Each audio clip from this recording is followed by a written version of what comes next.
Agora, eu não conheço a história do Rafael Ramos, mas todos nós aqui na aldeia conhecemos a história do Edenilson.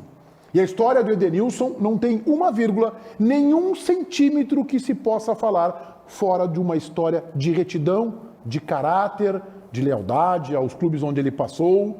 Nunca se falou nada extracampo do Edenilson. O Edenilson já foi criticado, inclusive aqui nesse espaço, mas eventualmente por falta de foco, que tinha uma proposta o assediando, por não render aquilo que pode, por falta de liderança, porque ele é um jogador mais circunspecto. Mas na questão do cidadão e do atleta profissional, Edenilson tem uma trajetória irretocável. E isso tem que ser avaliado. Não é exatamente isso que será avaliado pela perícia, mas isso tem que ser avaliado para a gente não imaginar, e eu não consigo imaginar, que o Edenilson fosse ou exagerar ou inventar algo que, na minha opinião, poderá levar ao encerramento da trajetória do lateral corintiano, pelo menos no futebol brasileiro. Eu acho que a consequência vai acabar sendo essa, porque ele certamente terá problemas, assim que for, se for realmente configurado o ato de injúria racial, dentro do próprio clube dele. Não é com o Internacional, com o Edenilson, é dentro do clube e dentro da sociedade, tal a gravidade desse episódio. Por que eu já acho o episódio lamentável? Porque, no mínimo, há uma suspeita, há uma desconfiança. Pessoal, nós estamos em 2022 com suspeita de um ato de injúria racial dentro de um campo de futebol. Por mais que o futebol se permita o palavrão, se permita isso na torcida, dentro de campo, é absolutamente lamentável que a gente esteja com essa suspeita e isso só mostra o apequenamento da nossa sociedade. Ribeiro Neto, quero te ouvir. Pois então, eu sublinho tudo que tu disseste, é lamentável, eu também não tenho poder de julgar, nem sou especialista, né, em leitura labial. Eu acho que cabe à polícia fazer a investigação. Agora, tem uma consequência além da justiça. E a consequência é exatamente o que fica ao redor. O jogo teve consequência, porque o jogo não foi mais o mesmo depois desse episódio, né?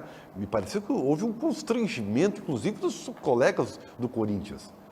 E acho que o futuro desse jogador dentro do Corinthians, ele está comprometido caso não haja na investigação um processo de inocência. Aliás, o Corinthians já fez isso com o Danilo Avelar, se não me engano, né? Isso. Porque o Corinthians é um clube que defende muito essa questão racial. Então, eu vejo muito complicado.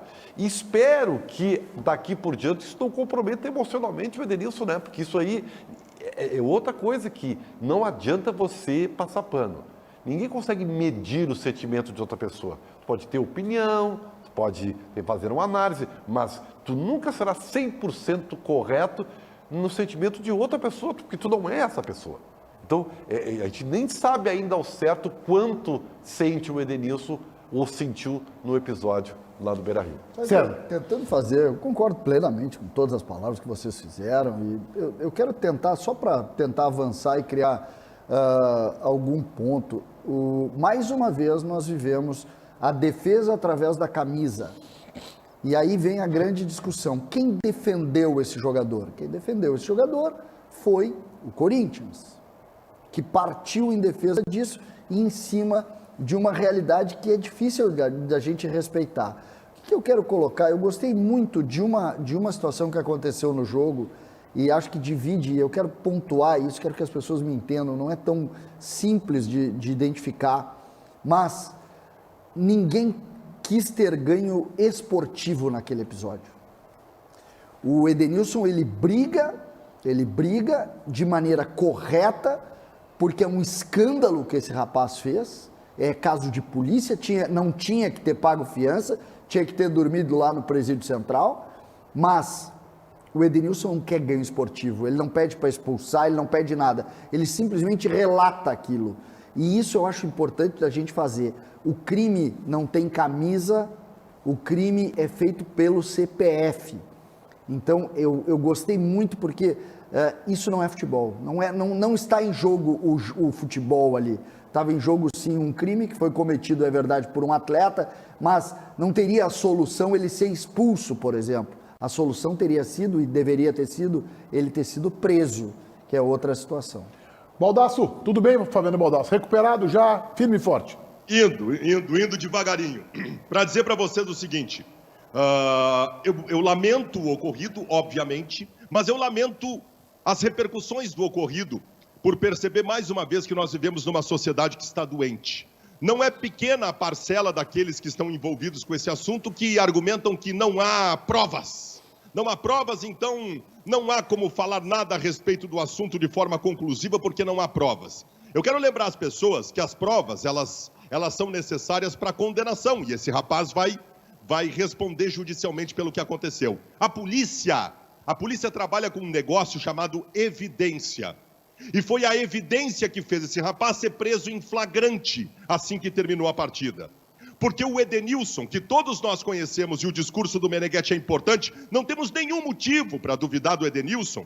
Ainda por cima, o Edenilson, num jogo em que o Internacional não estava ganhando, que o Inter tinha totais necessidades, que o Edenilson é o capitão, ele, Edenilson, para o jogo, vai conversar com o árbitro, com o olho cheio de lágrima, aparece nas câmeras de TV conversando com o árbitro reserva, volta para o jogador e fala com ele com o dedo na cara dele, e o juiz aí foi sensível, porque deixou o Edenilson cobrar o jogador com o dedo na cara do jogador do Corinthians.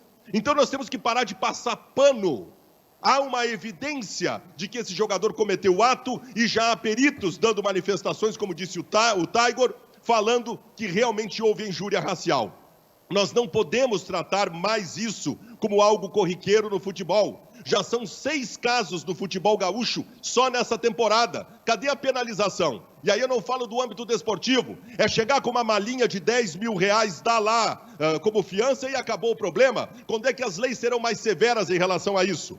Que o futebol não é mais terra de ninguém, nós sabemos. Mas e a sociedade, que trata uma injúria racial com a naturalidade que tem tratado? Nós temos que pensar nisso tudo.